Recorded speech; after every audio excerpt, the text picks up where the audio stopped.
안녕하세요. 저는 30대 후반의 여성으로 결혼한 지는 8년 정도 되었습니다. 제가 이렇게 사연을 보내게 된 이유는 평범한 일상을 살던 제가 4년 전 겪었던 엄청난 일들을 여러분께 말씀드리고자 했습니다. 그때 저는 영원한 뉴스에서나 접했던 이야기가 바로 제 앞에서 현실로 일어날지는 상상도 하지 못했거든요. 그것 너무나 평범한 주부였던 저에게 말이에요. 저희 결혼 초반 남들은 시댁 문제로 여러 가지 갈등이 많다고들 하는데 저는 전혀 그렇지가 않았습니다. 그 이유는 결혼 전부터 저를 친동생처럼 살들이 챙겨주셨던 저희 형님 덕분이었죠. 하지만 누가 알았을까요? 저희 형님에게 그런 엄청난 일이 벌어질 줄 말이에요. 제가 남편과 결혼하고 2년 정도 되었을 무렵 형님은 뜻밖의 사고로 식물인간이 되어 깨어나지 못하게 된 것입니다. 형님이 식물인간이 되어버린 그 사고가 형님의 재산을 노린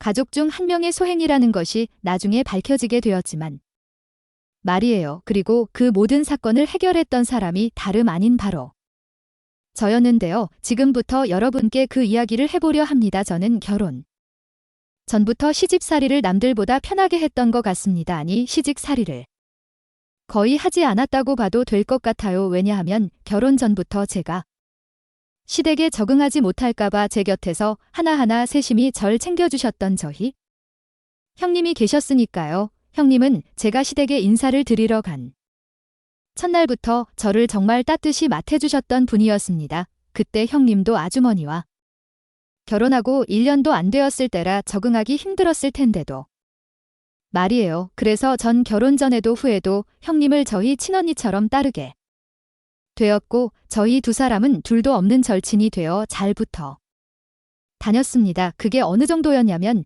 제가 결혼 초 몸살로 아무것도 못하고 집에 누워만 있자 형님께서 직접 죽까지 만들어 저를 찾아오셨습니다. 동서 내가 동서 먹으라고 야채죽 좀 써왔으니까 어서 일어나서 먹어봐. 형님 괜히 저 때문에 신경 쓰기만 하고 번거롭게 해드려서 죄송해요. 우리 사이에 그런 말이 어디 있어. 어디 우리가 남이야. 그런 쓸데없는 소리 말고 자기는 밥 잘 먹고 약 잘 먹어서 어서 빨리 일어나나 해. 알겠지네 형님. 고맙습니다. 그리고 형님의 부모님이 돌아가셨을 때 일 같은 척 없던 형님 곁을 지켰던 사람은 바로 저였습니다. 형님의 부모님들은 자식이 없다 늦은 나이 형님을 낳아 키우셨어요. 형님의 부모님은 형님을 늦게 낳은 탓인지 두 분 모두 비슷한 시기 너무 빠르게 형님 곁을 떠나게 된 것이었습니다. 형님 기운 내세요. 두 분 분명히 좋은 곳으로 가셨을 거예요. 정말 그럴까? 내가 너무 못해드는 게 많아서 마음에 걸려. 형님 충분히 두 분께 효도하고 두 분 모두 형님이 이렇게 슬퍼하시는 거 아시면 분명히 마음 아파하실 거예요. 누가 뭐래도 두 분이 바라시는 건 형님이 행복하게 사시는 것일 테니까요. 그러니까 형님 기운 내셔야 해요. 동서 정말 고마워. 형님은 저와 시댁 식구들의 응원 덕분인지 빠르게 마음을 회복하는 듯 보였습니다. 게다가 아주버니 또한 형님을 정말 많이 사랑하셨어요.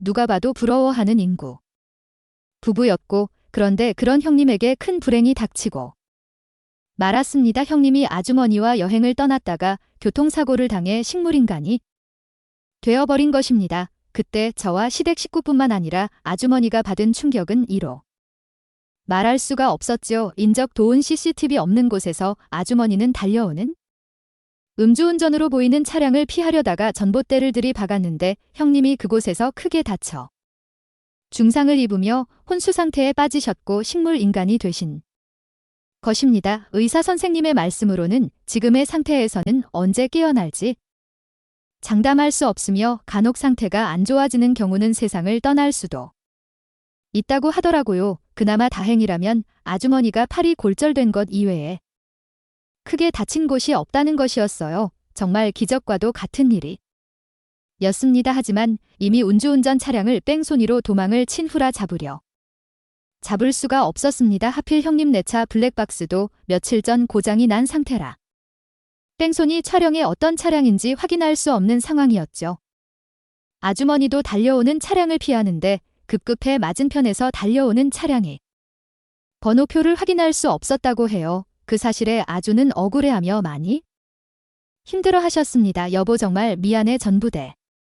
잘못이야. 내가 운전을 잘 못해서 당신이 이렇게 돼서 당신 없이 나 혼자 어떻게 살라고. 여보 부탁이니까 제발 일어나줘. 나 누구 절대 떠를 안 돼. 그게 왜 아주머니 탓이에요. 음주운전하고 도망친 그 망할 뺑소니.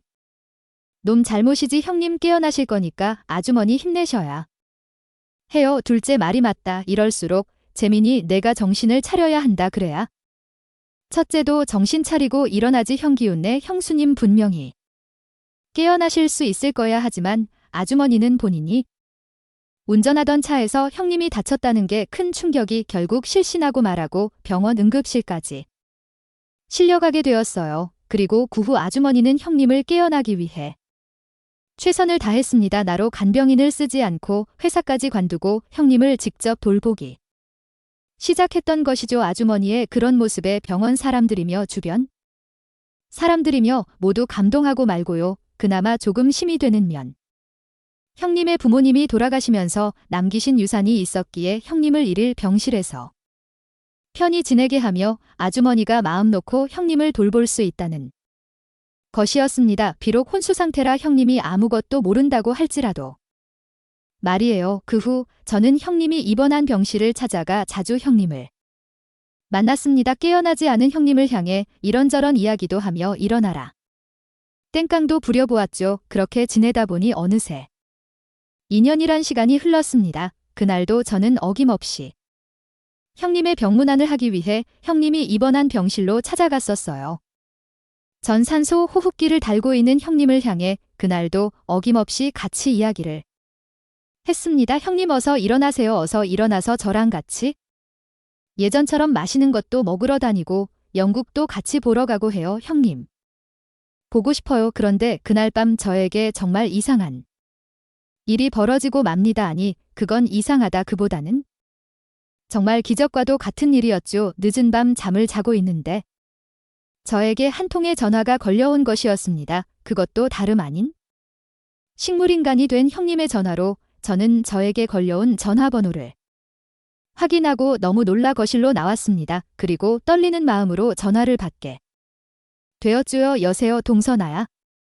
동서 여보세요. 정말로 형님이에요. 형님 정말로 깨어나신 거예요. 동서 곁에 서방님이 있는 거라면 티내지 말고 내 말 잘 들어. 지금 바로 내가 2번 병원에 와줄 수 있어. 내가 깨어났다는 거 절대 얘기하면 안 되고 혼자 와야 돼. 내 목숨이 걸린 일이니까 내가 깨어났다는 거 아무한테도 말하지 말고 와. 그래서 전 정신없이 겉옷을 걸치고 형님 있는 병원으로 가기 위해 집을 나가려 했어요. 그런데 저의 부스럭거리는 소리에 남편이 깼는지 잠을 자다 말고 거실로 나와 저에게 묻더라고요. 당신이 밤중에 어디 가려는 거야?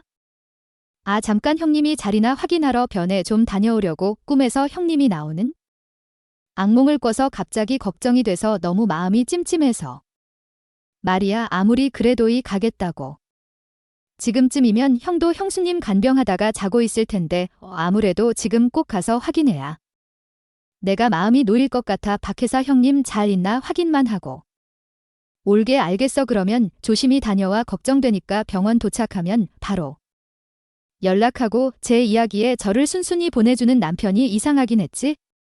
그때는 그런 걸 생각할 겨이 없었습니다. 식물인간으로 2년 동안 병상에 누워만 있던 형님이 깨어나 저에게 연락을 했다는 사실이 중요했으니까. 그리고 병원에 도착한 저는 정말로 깨어있는 형님을 보자마자 껴안고 울었습니다. 그런 저를 보며 형님도 저를 안고 울었어요. 형님 정말로 형님 맞으세요? 정말 깨신 하냐고요. 그래 나 정말로 깨어났어 형님. 그런데 왜 저한테 형님 깨어난 거 아무한테도 말하지 말고 몰래 오라고 하셨던 거예요. 형님 깨어난 소식을 들으면 가족들 모두 기뻐할 텐데요. 그리고 형님 병실에 있어야 할 아주머니는 어디 가신 거고요? 동사 지금부터 내가 하는 말 아주 중요한 거니까 놀라지 말고 잘 들어. 그리고 듣게 된 형님의 이야기는 정말 모두가 경악할 만한 충격적인 진실이었습니다. 형님은 음주 운전을 한 뺑소니 차량에 사고를 당한 것이 아니었습니다. 이 모든 것은 전부 아주머니가 형님의 재산을 노리고 꾸민 직이었던 것이에요. 형님은 부모님이 돌아가시면서 큰 유산을 물려받게 되었는데 남들은 평생 가도 만져보지 못할 재산들이. 그래서 아주머니는 형님의 재산을 노리고 여행 계획을 짠 것이었고 CCTV 없는 인적이 드물어 목격자가 될 사람들이 없는 곳에서 일부러 형님만 다치도록 교통사고를 낸 것이었죠. 형님이 교통사고로 죽게 되면 아무 연고 없는 형님의 재산은 전부 남편인 아주머니에게 가게 될 테니까요. 게다가 더욱 기가 막힌 것은 아주는 사고를 내기 전 모든 사실을 형님에게 이야기했다고 합니다. 형님의 재산을 노리고 교통사고를 내는 것과 증거를 없애기 위해 며칠 전 아주머니가 직접 블랙박스를 망가뜨린 일까지. 게다가 아주머니는 사랑하는 여자가 생겼다며 형님을 죽일 계획도 그 바람 피운 상간녀와 꾸몄다고 직접 이야기까지 해줬다고 해요. 형님이 죽으면 그 상화 재혼해 형님의 재산으로 행복하게 할 거라면서요. 그래서 형님은 아주머니가 운전하는 차량에서 빠져나오려 했지만 방법이 없어 결국 교통사고를 당하고 말았고 형님이 깨어난 지는 4개월 정도가 되었고 그동안은 몸조차 제대로 움직일 수 없는 데다 목소리가 안 나와 혼자 상황을 지켜보고 몰래 말을 하고 몸을 움직이는 연습을 했다고 합니다. 제대로 말도 못하고 움직일 수 없는 상황에서 형님이 깨어난 사실을 알면 아주머니가 무슨 짓을 벌일지 알 수 없었으니까요. 그리고 아주머니는 밤마다 사람들의 눈을 피해 상가를 만나러 병원 밖으로 나갔기 때문에 그 시간을 틈타 저를 불렀던 것이라고 합니다. 게다가 요즘엔 낮에 형님을 돌보는 것도 소홀해져 자리를 자주 비우기 시작했다고 하더라고요. 다행히 형님은 자 말하는 연습을 했던 것인지 말하는 속도가 느리고 발음이 부정확하기 했지만 대화하는 데는 크게 불편하지 않았습니다. 그래서 내가 유일하게 믿을 수 있는 동서에게 사실을 알려주는 거야. 형님 그러하 앞으로 제가 어떻게 하면 될까요? 형님도 깨어났고 지금이라도 경찰에 연락해 신고해야 하는 거? 아니에요. 아니 지금은 아니야. 당연히 그 인간을 경찰을 신고할 거지만 그 전에 내가 당한 만큼 그 인간도 제대로 혼내 줘야겠어. 남편 놈과 같이 내 교통사고를 낸 계획을 짠 상관녀도 같이 그리고 그 인간이 날 주기했다는 증거도 찾아야 하고 그래서 아는 말인데 동서가 날 좀 도와줄 수 있어? 혹시나 해서 하는 말인데 이 일은 전부 해결될 때까지 동사랑 나만 알고 있어야 해. 당연히 제가 형님을 도와드려야죠. 형님한테 그런 몹쓸 짓을 한 아주버니 저도 용서할 수 없을 것 같아요. 형님은 아무 걱정하지 말고 저만 믿으시고 그래서 저는 형님을 도와 아주머니에 대한 복수를 시작했습니다. 일단 전 몰래 아주머니를 미행하며 아주머니가 상가와 만나는 장면을 목격하게 되었는데 정말로 아주 가관이 따로 없었죠. 저희 가족들을 만날 때는 행색이 초란초치한 모습으로 만나 형님 때문에 슬퍼서 다 죽어가는 척 2년 동안이나 연기를 하더니 상관 녀와 만날 때는 비싼 명품 모자 짝 빼입고 언제 뽑은 것인지 고급 외제 차까지 운전하고 다녔으니까요. 그러다가 제가 아주머니를 제대로 혼내줄 기회를 잡게 됩니다. 그날은 아주머니의 생일날이었는데 형님을 간병해야 해서 멀리 나올 수 없다는 아주머니의 말에 시댁 식구들과 병원 근처 한정식집에 예약을 해 다 같이 밥을 먹게 되었습니다. 그런데 역시나 아주머니는 슬픈 척 연기를 하며 볼품 없는 차림으로 자리에 나왔더라고요. 시부모님은 그 모든 것이 아주머니의 연기란 사실도 모르고 걱정이 이만저만이 아니셨어요. 밥은 제대로 먹고 다니고 있는 거냐? 왜 점점 볼 때마다 얼굴이 안 좋아지는 거야? 재미나 이런 말하긴 못하지만 너도 이 정도면 할 만큼 했고 이제 그만 이혼하고 너도 내 인생 사는 게 어떠니? 첫째가 언제 일어날지도 알 수 없는 거고 이혼해도 간병 있어서 계속 돌볼 수 있는 거고 너도 내 인생 살아야지 않겠어? 내 그런 모습 볼 때면이 엄마가 마음이 찢어진다네. 엄마 말이 맞다. 이제 내 인생 산다고 해도 너 욕할 사람 아무도 없어. 엄마 아빠 도대체 그게 무슨 소리야. 난 절대 우리 집사람 포기 못해. 내가 우리 집사람을 얼마나 사랑한데 그런 소리를 하냐고. 분명히 우리 집사람 일어날 거고 그러면 우리 다시 예전처럼 행복하게 살 수 있어. 원희 너는 왜 아무 말 안 하고 가만히 있어? 이럴 때 동생은 너라도 내 편 들어줘야 하는 거 아니야. 넌 재수씨 잘못되면 곁에서 안 지키고 이혼할 거야. 형 말이 맞긴 하지. 그런 일은 없겠지만 우리 집사람 잘못되면 깨어날 때까지 나도 옆에서 지낼 생각이니까 아주머니의 행동은 아주 가증스럽기 짝이 없었습니다. 하마터면 아주한테 쌍욕을 하면서 내가 한 일을 알고 있는데 어떻게 가족들까지 속이면 이럴 수 있냐고 한바탕 퍼부으며 아주머니의 귀싸대기를 날릴 뻔했으니까요. 그러나 형님과 약속한 것도 있고 제대로 아주머니를 혼내주기 위해 저는 귀싸대기 대신 준비해 왔던 더 큰 일을 실행하기로 했습니다. 그런데 아주머니는 본인이 조금 전 슬픈 척한 행동과 다르게 밥을 아주 맛있게 먹고 있더라고요. 그것도 밥을 2공기나 비우면서. 그래서 전 아주머니 휴대폰으로 문자 하나를 보냈습니다. 제 휴대폰이 아닌 형님의 아버님이 살아생전 쓰시던 휴대폰으로. 형님은 부모님이 돌아가신 후 잊지 못해 부모님 집을 정리하지 않고 있었는데 형님의 부모님 휴대폰도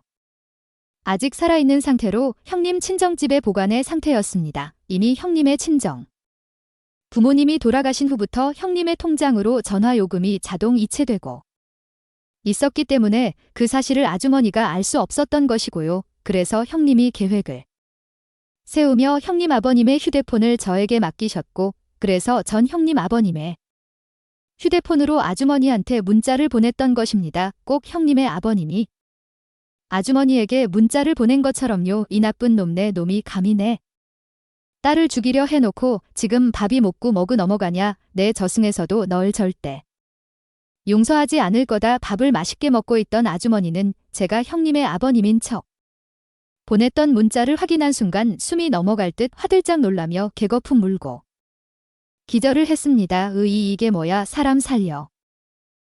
시부모님이 남편은 그런 아주머니의 모습에 놀라 깨우기 바빴죠. 재민아 갑자기 왜 이러는 거냐. 정신 좀 차려봐라. 재민아 형 정신 차려봐 형. 그리고 얼마 지나지 않아 아주머니는 깨어나기 했지만 병원에 가자는 가족들의 말에도 거부하며 가족들의 추궁에 끈 땀까지 흘리며 회피하기 시작했습니다. 아들 괜찮은 거야 도대체. 어디서 온 문자에 밥 잘 먹던 녀석이 문자를 보자마자 기절을 해. 그래 재민아 혹시 우리한테 말 못하는 무슨 일이라도 생긴 거냐. 휴가족 좋다는 게 뭐냐. 뭐든 상관없으니 우리한테 말해봐라. 무엇이 되었든 도와줄 테니. 그래요 아주버니 우리 전부 가족이잖아요. 혹시 무슨 고민이라도 있으신 거면 말씀 편하게 하세요. 아주머니께서 사람을 죽인 것도 아닐 테고 저희한테 그지 숨기신 이유가 뭐가 있겠어요. 사람을 죽여요. 제가 언제 사람을 죽였다고 재수 씨는 그런 말씀을 하십니까. 혹시 나랑 있을 때 우리 집사랑 교통사고 나서 저렇게 해줬다고 제가 그랬다고 의심하시는 거예요. 아주머니의 말에 가족들 모두 놀라며 정적에 흐른 건 순간이었죠. 가족들 모두 그냥 진심으로 아주머니가 걱정돼 한 이야기였고 모든 사실을 알고 있는 저는 물론 아주머니를 혼내주기 위해 한 말이었지만 아주머니는 스스로 양심에 찔려 하지도 않아도 될 소리를 해 버렸으니까요. 그제야 본인이 이상하게 말했다는 사실을 눈치챈 것인지 아주머니는 지금 상황을 무마시키라는 듯 웃으며 이야기하더라고요. 재수씨 그냥 농담이었습니다. 마음 쓰지 마세요. 내가 급한 약속이 있던 걸 깜빡했네. 지금 내가 놀랐던 건 친구가 장난으로 귀신 사진 보내서 그런 거였어. 그러니까 신경 쓸 필요 없다고. 그러면 나 먼저가 볼 테니까 엄마랑 아빠는 식사 다 하시고 와. 그럼 난 이만 간다. 그리고 머니는 재빨리 도망치듯 자리를 떠났습니다. 하지만 그걸로 끝낼 제가 아니었죠. 돈 때문에 사람까지 죽이려 한 아주머니를 그대로 용서할 수는 없으니까요. 그래서 아주머니가 얼마나 큰 잘못을 했는지 느끼게 해주기 위해 그 후로도 매일 문자를 보냈습니다. 내가 우리 딸 죽이려고 했던 걸 내가 모를 줄 알아. 내 놈이 우리 딸 재산 노리고 죽이려고 했지. 살인마. 내가 경찰에 자수할 때까지 매일 밤 내 꿈속에 나타나 괴롭힐 테니까 그렇게 알라. 내 놈이 자수할 때까지 넌 살아도 산 것이 아닐 거다. 그리고 제가 아주머니에게 문자를 보낸 지 얼마 안 돼 시부모님을 통해 뜻밖의 소식을 전해 듣게 되었습니다. 아주머니가 요즘 뭐가 힘든지 계속 악몽을 꾸며 제대로 생활을 하지 못하는지 정신을 먹기 시작했다는 거예요. 부모님이야 아주머니가 왜 갑자기 정신과 약을 먹게 된 것인지 알 수 없으셨겠지만 저는 아주 잘 알고 있었죠. 정황으로 보아 아무래도 제 문자의 아주머니는 정말로 밤마다 형님의 아버님이 나타나는 악몽을 꾸고 있는 것 같았으니까요. 그러던 어느 날 저녁 저는 그날도 어김없이 형님을 만나러 잠시 집을 비웠습니다. 남편이 야근이 잦은 편이라 그 시간을 든다 매번 형님을 만나러 갔었으니 그런데 언제 온 것인지. 남편이 집에서 불도 켜지 않은 채 가만히 거실에 앉아 저를 기다리고 있더라고요. 그리곤 집에 도착한 저를 보자 남편이 저에게 심각한 표정으로 이야기를 하자고 했습니다. 그리곤 꺼낸 남편의 이야기에 저는 깜짝 놀랄 수밖에 없었죠. 당신 요즘 왜 이렇게 바빠? 나 몰래 혹시 무슨 일이라도 꾸미는 거야? 아니, 내가 당신 몰래 꾸밀 일이 뭐가 있다고 그런 소리를 하는 거야. 저는 그때 남편의 추궁에 재빨리 아니라고 변명을 해버렸습니다. 아무리 아주머니가 잘못한 일이지만 형님과 한 약속도 있었고 남편에겐 자기 형님의 이름이 모든 사실을 알았을 때 어떻게 나올지 예상할 수 없었으니까. 당신도 알고 있는 거지. 우리 형 일 저번에 형 생일날 부모님이랑 밥 먹으면서 당신이 형한테 한 말에 나 전부 눈치챘었다. 그래서 요즘 우리 형 일 알아보고 다니느라 당신 늦게 다닌 거였잖아. 내 말이 틀려? 당신 그게 무슨 소리야? 나는 전혀 모르겠는데. 그런데 저의 답에 남편의 행동은 깜짝 놀랄만한 것이었습니다. 남편은 제 말에 벌떡 자리에서 일어나더니 저를 물끄러미 내려다 보더라고요. 그리곤 제 앞에서 갑자기 무릎을 꿇는 것이었습니다. 여보 나 용서해줘. 나 사실 전부 알고 있었어. 형이 형수님 무슨 일을 꾸몄던 것인지 전부 알고 있었다고. 그런데 내 형이라 형한테 기회를 주고 싶어서 내가 경찰에 신고하기 전에 형이 반성하고 스스로 자신의 죄를 치길 바라면서 기 있었는데 형은 전혀 그럴 마음이 없는 것 같아 몇 년을 기다려도 바뀌지 않아. 그동안 형이 형수님 재산 노리고 죽이려고 했던 거 모르는 척하고 있었는데 나도 더는 형 용서할 수가 없을 것 같아. 그리고 실은 형한테 전도 기회를 줄까 기다려준 것도 맞지만 나 스스로도 좀 두려워서 그랬던 것 같기도 해. 형 하나로 형만이 아니라 나도 부모님도 우리 가족 전부 상처입게 될게 겁이 났었어. 그런데 당신이 하는 행동을 보니 우리 형이 무슨 짓을 했는지 알게 된 것 같고 그제야 정신이 번쩍 들더라. 여보 그동안 아무 말 못해서 정말 미안해. 알고 보니 남편은 형님이 사고가 난 2년 전부터 모든 사실을 알고 있었더라고요. 형님이 교통사고가 나고 잠시 마음을 추스르기 위해 밖으로 나갔는데 병원 구석에서 상가와 통화를 하고 있던 아주머니를 발견했던 거예요. 그리고 남편이 들은 내용은 가히 충격적이었던 것이었습니다. 형님의 재산을 노리고 아주머니는 상관이 자고 일부러 교통사고를 내 형님을 없애려고 했던 것이니까요. 그 사실에 남편은 큰 충격을 받아 한동안 말은 안 했지만 제정신이 아니었다고 해요. 그래서 아주머니한테 기회를 주고 정 아니다 싶으면 남편 스스로 경찰에 신고할 생각이었다고 합니다. 가장 가까운 사람인 저에게 말하고 싶었지만 혹시 일로 자기 집안에 실망해 제가 떠나갈까 봐 남편은 너무 두렵고 무서워 그동안 말을 못했다고요. 하지만 남편도 정신 못 차리는 아주머니를 보며 더는 안 되겠다고 생각해 저에게 이야기를 하게 되었다고 합니다. 그동안 자기가 형을 봐줄 만큼 봐줬고 양심의 가게 살아도 사는 것이 아니었다면 더 늦기 전에 모든 것을 해결하고 싶다면서요. 그래서 남편은 그날 나중에 아주머니가 상관이 여자고 형님을 죽이려는 계획을 세워 사고를 냈던 대화 내용에 대해 증인이 되어주기로 저와 약속을 하게 되었습니다. 그리고 형님과 상의 후 남편에게도 형님이 깨어난 사실과 함께 제가 아주머니와 상간녀를 혼내주기 위해 계획했던 일들을 알려주었어요. 그랬더니 남편도 자신이 도울 일이 있으면 돕겠다고 이야기하더라고요. 사실 모든 일이 해결되면 남편과 시부모님에게 이 사실을 전부 밝히려고 했었지만 저도 남편과 시부모님의 반응에 어찌 나올지 고민하지 않았던 것이 아니었습니다. 아무리 아주머니가 큰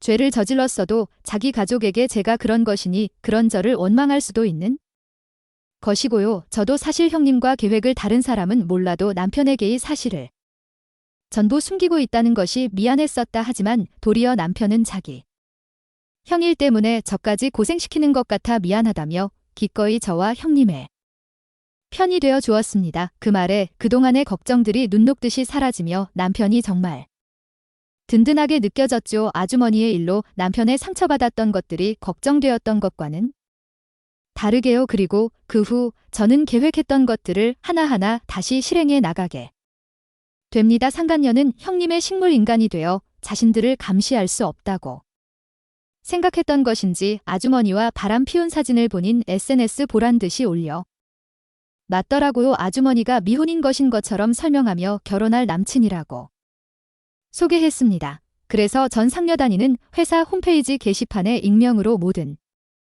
사실을 폭로했습니다. 상간녀가 SNS 올렸던 저희 아주머니와 바람 피운 사진을 함께 아주머니는 미혼이 아닌 유부남이란 사실요. 아주머니와 형님이 결혼한 사진도 형님의 얼굴을 가린 채 올려버렸습니다. 그리고 형님이 교통사고 나기 전부터 두 사람이 몰래 만나다 교통사고로 형님의 식물인간이 되자 이제는 대놓고 두 사람이 만나기 시작했고 형님의 재산을 두 사람이 마음대로 펑펑 쓰고 다닌 사실도 알렸습니다. 세상에 선의가 사라지는 모습을 보이면 안 되기에 공공이 이익을 위해 이 내용들을 올린다고 이야기했고요. 그 후 상간녀의 회사 대표님은 모든 사실을 알고 상간녀가 회사 이미지를 실추시켰다 분노했고 상간녀를 회사에서 잘라버렸다고 합니다. 은 하루아침에 백수가 된 것이죠. 제가 그 사실을 어떻게 알게 되었냐면요. 다름 아닌 바로 형님이 입원해 있던 병원에서 있습니다.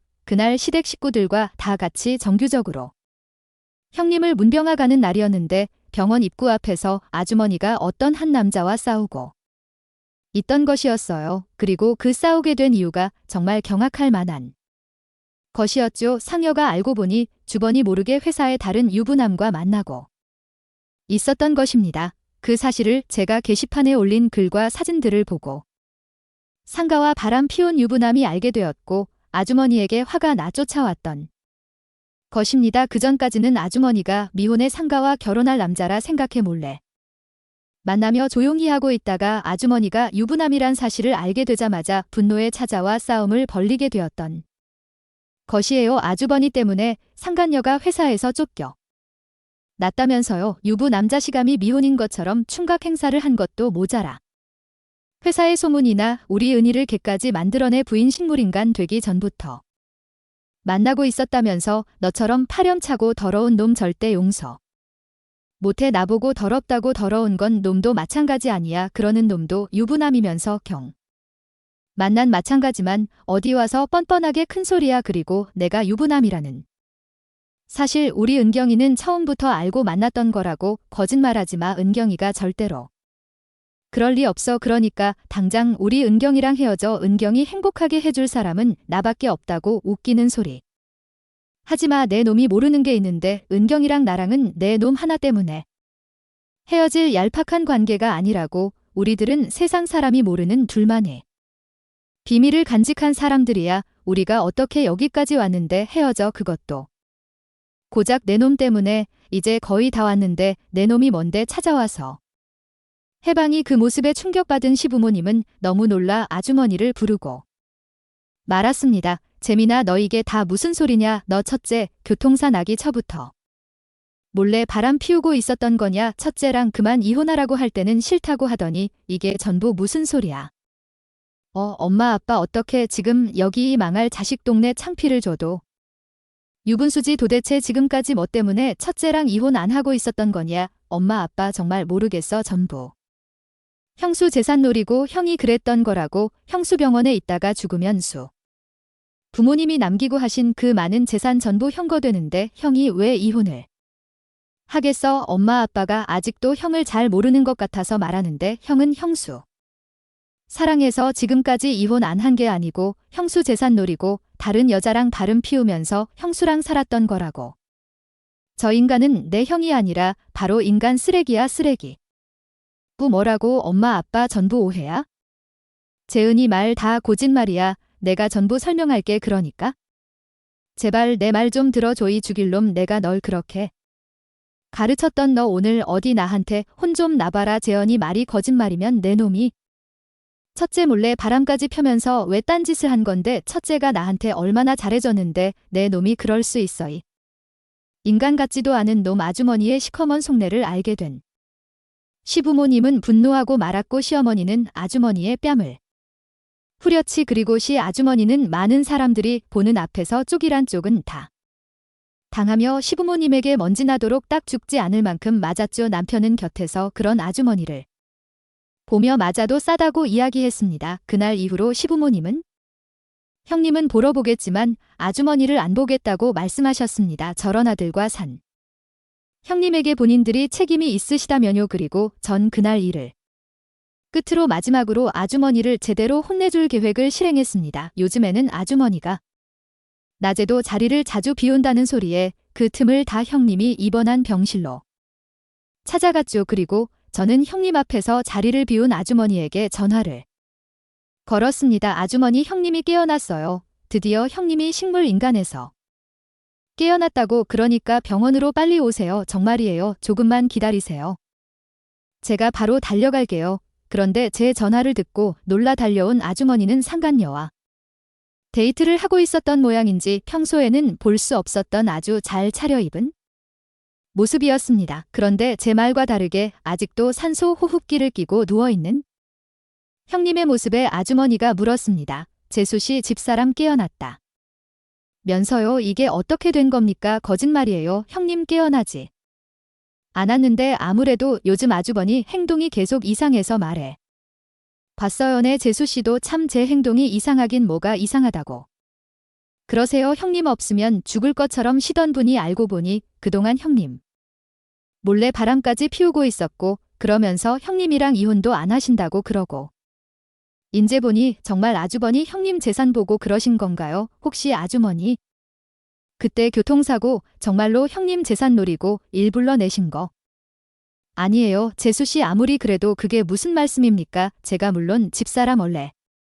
바람 피운 건 사실이지만 저 그렇게인가 쓰레기 아닙니다. 제가 만약 집사람한테 그런 몹쓸 짓을 한 거라면 벌을 받아도 아무 말 않겠습니다. 아주버니 그 말 정말 책임지실 수 있겠어요? 물론이고 말고요. 그러는 재수 씨야말로 무슨 증거라도 가지고 그런 이야기를 하는 건가요? 혹시나 해서 하는 이야기인데 저한테 한 말 다른 사람 앞에서는 절대 하지 않는 게 좋을 겁니다. 아무 증거 없이 그런 말 떠벌리고 다녔다가 허위사실 유포와 명예훼손으로 재수씨제가 고소할 테니까 재수씨가 법적으로도 처벌받을 수 있다는 소리입니다. 그러니까 그 주둥이 조용히 다물고 다니라고. 내 말 무슨 말인지 알겠어. 웃기고 인내의 쓰레기 같은 놈이 어디서 그걸 주둥이라고 나불거리고 있어. 앞으로 주둥이 다물고 다닐 사람은 내가 아니고 바로 내 놈이 될 거다. 뭐라고 내 놈이게? 정말 너도 우리 집 사람처럼 나한테 죽고 싶어서 그래 평생 식물인간으로 병원에서 속개해줘. 역시 형님 교통사고 낸 거 내 놈이 일부러 그런 거였지. 그래 내가 일부러 그랬다. 그래서 내가 그랬다는 증거라도 있냐? 증거 있냐고. 너도 우리 집 사람처럼 되고 싶지 않으면 앞으로 조용히 사는 게 좋을 거야. 하지만 아주버니의 말에 대답한 것은 제가 아니었습니다. 죽고 싶은 건 동서가 아니고 바로 내 놈이겠지. 시 아주버니 말에 대답한 사람은 식물 인간으로 영원히 깨어나지 못할 거라 아주머니가 철석같이 믿고 있던 형님이 있으니까요. 깨어난 형님의 모습에 아주머니는 바로 바닥에 주저앉고 말았습니다. 당실 어떻게 일어난 거야? 내 놈 혼내주려고 저승에서 살아 돌아왔다. 이놈아 감히 내 재산을 노리고 날 죽이려 들어. 그날 내가 교통사고 내면서 나한테 했던 말 똑똑히 기억하고 있어. 내 재산 노리고 상관 열랑 짜고 나 없애려고 계획했던 거. 그런데 그것도 모자라. 반성은커녕 동서지역 그해 이제 넌 끝장이야. 아니야 여보 전부 오해야. 그때 했던 말은 전부 진심이 아니었다고. 그 이야기는 전부 경찰서 가서 면 되겠네. 난 내 놈한테 들을 말 이젠 없으니까 여보 이러지 말고 우리 다시 시작하자. 앞으로는 내가 잘할 테니까. 어차피 내가 당신 죽이려고 고의를 사고 냈다는 증거도 없잖아. 아주머니 증거가 없기는 왜 없어요? 아주버님이 죽이려고 했던 살아있는 형님 진술이 바로 그 증거고 제가 지금 아주머니가 저에게 했던 말 전부 기억하고 있는데, 그리고 또 여기. 이렇게 따로 증거가 있다고요. 저는 제 휴대폰에 있는 형님의 음성이 담긴 녹음된 메시지를 하나 아주머니에게 바로 들려 주었습니다. 엄마 나 좀 살려줘. 남편놈이 내 재산 노리고 날 죽이려고 했어. 상관요랑 자고 일부러 차석을 내서 나를 죽이려고 했다고. 엄마 나 좀 살려줘. 제가 아주 어머니에게 들려줬던 내용은 다름 아닌 형님이 정확히 사건 당시 돌아가신 형님 어머님의 휴대폰으로 전화해 형님이 어머니의 휴대폰에 남긴 음성 사소함에 녹음되어 있던 형님의 음성 메시지였습니다. 사고를 당한 그날 형님은 형님의 어머님 휴대폰으로 본능적으로 전화를 걸었던 것입니다. 아주머니가 일부러 형님을 끝내려고 사고를 내고 혼자 차를 빠져나와 시간을 벌어 일과 경찰에 신고하던 순간의 말이에요. 아주머니가 본인의 알리바이를 만들기에 정신이 팔린 사이 자동차에 남아있던 형님은 형님 어머님의 휴대폰으로 전화를 걸었던 것입니다. 그 사실을 아주머니는 전혀 모르고 있었고요. 이거 들리세요? 아주머니가 형님 없애려고 교통사고 내고에 신고했을 때 형님이 형님 돌아가신 어머님 휴대폰으로 전화 걸어서 남겼던 메시지예요. 아주머니가 형님을 죽이려 한 증거가 이렇게 확실히 남아있다고요. 그 말에 아주머니는 당황한 듯 보이더니 도망치려는 듯 환급이 병실을 빠져나가려 했습니다. 하지만 그때여서 병실 문을 열고 경찰들이 들이닥친 건 말이에요. 수사관님들은 아주머니를 보자마자 이야기하더라고요. 최재민 씨 되십니까네. 제가 재민이 맞긴 합니다만 최재민 씨 당신을 박지원 씨 살인미수 혐의로 체포합니다. 지금부터 당신은 권을 행사할 수 있으며 변호인을 선임할 수 있고 변인 선임이 어려운 경우 국선 변인이 선임이 됩니다. 그리고 지금부터 말하는 모든 대화는 법정에서 불리하게 작용할 수 있음을 알려드립니다. 수사님은 재빨리 아에게 수을 채웠고 아는 잡혀가지 않으려고 끝까지 발버둥 쳤습니다. 아니야 이럴 수 없어. 이제 다 왔는데 조금만 가면 전부 끝이었는데 이렇게 될 수는 없다고 안 된다고 아주머니는 결국 경찰에 구속되었고 아주머니는 형님을 죽이려 한 살인 미수 혐의로 그리고 상간녀는 아주머니의 살인 미수에 대한 계획과 준비에 대해 협조한 부도 행위 혐의로 처벌을 받게 되었습니다. 결국 두 사람 다 감옥에 가 철창 신세를 지게 된 것이죠. 게다가 형님이 이혼 소송을 제기하며 아주머니와 상관에게 위자료 청구 소송까지 하게 되어 위자료까지 받을 수 있었습니다. 시부모님은 그 일로 충격을 받아 아주머니와 정말로 연을 끊게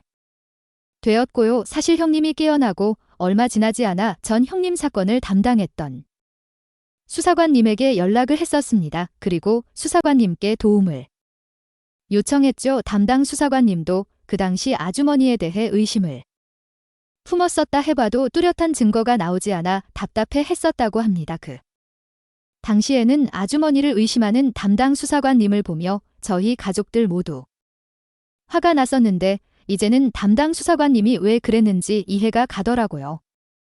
어쩐지 그때 수사관님이 조금이라도 의문이 남는 게 있으면 연락해 달라면서 저에게 명함을 건네줬었는데 전부 이유가 있었던 것이죠. 그래서 그때 저와 형님은 수사관님께 모든 사실을 말씀드렸고 형님과 함께 아주머니와 아주머니의 바람을 피운 상간녀가 무슨 짓을 벌였는지 수사님은 형님의 증언과 저희가 드린 증거로 아주머니 몰래 다시 조사를 하기 시작했던 것이죠. 그래서 그때는 찾지 못했던 다른 증거들과 함께 아니녀의 진술까지 받아낸 것 같더라고요. 시부모님은 시아주머니가 교도소에 들어간 후 형님에게 어렵게 양해를 구해 병원으로 찾아와 형님에게 사과를 하셨습니다. 아주머니를 잘못 키운 죄에 대한 사주죠. 형님은 시부모님과 앞으로 다시 얼굴 볼 일은 없겠지만 두 분 잘못이 아니라며 두 분을 용서해 주었고요. 왜냐하면 아주머니와 다르게 시부모님은 좋은 분들로 형님이 결혼 생활을 할 때도 정말 잘해주셨거든요. 그 후 형님은 열심히 재활 치료를 받으며 회복에 힘쓰셨습니다. 옆에서 그런 형님을 제가 많이 도와주었고요. 남편도 아주버니 일 때문에 형님에게 많이 미안해하면서 잘 도우며 보살펴 달라고 저에게 부탁을 했었습니다. 형님은 왼쪽 다리 골절이 심해 재활 치료를 해도 정상인처럼 걷는 건 무리였지만 그래도 두 발로 다시 걸으며 자신의 삶을 되찾은 것에 대해 감사하시는 것 같더라고요. 그리고 시간이 흐른 현재 형님은 다행히 병원에서 퇴원해 건강한 모습으로 잘 지내고 있습니다. 저와도 친자매처럼 계속 연락하며 지내고 있고요. 부모님도 돌아가시고 형님에게 가족은 이제 저 하나밖에 없다면서 얼마나 저를 챙겨주시는지 모릅니다. 그리고 형님은 마전에는 새로 만나는 남자친구가 생기셨어요. 시아주버니 이를 겪으며 다시는 어떤 사람도 만나고 싶지 않다고 했는데 형님이 노인분들 집에 찾아가 목욕을 시켜드리는 봉사 활동을 나가시는 곳에서 좋은 분을 만나게 되신 것 같더라고요. 형님의 조건 같은 건 모른 채로 형님의 고운 마음씨에 반해서 무조건 형님이 좋다며 쫓아다니다 사귀게 된 것 같았습니다. 부디 그분과 좋은 인연으로 계속해 함께야 하는 마음입니다. 물론 저도 남편과 잘 지내고 있고요. 저희 둘 사이에 이미 예쁜 왕자님도 하나 태어나 열심히 키우는 중입니다. 제가 이번 일을 겪으면서 느낀 것은 사람이 죄를 지으면 그것이 어떤 방법으로든 결국 벌을 받게 되어 있다는 것입니다. 그래서 어른들께서 어딜 가든 나쁜 짓은 하고 살면 안 된다고 하셨나 봅니다. 그러니 우리 모두 나쁜 마음보다는 착한 마음 서로 도우며 살았으면 좋겠습니다. 그렇게 살다 보면이 세상도 살기 좋은 세상이 될 테고 그것이 결국 저에게 돌아와 저 또한 좋은 세상에서 살게 될 테니까요. 우리 모두 좋은 세상을 만들어 보자고요. 그러면 이만 여기서 제 사연을 줄이도록 하겠습니다. 모두 끝까지 들어주셔서 감사합니다.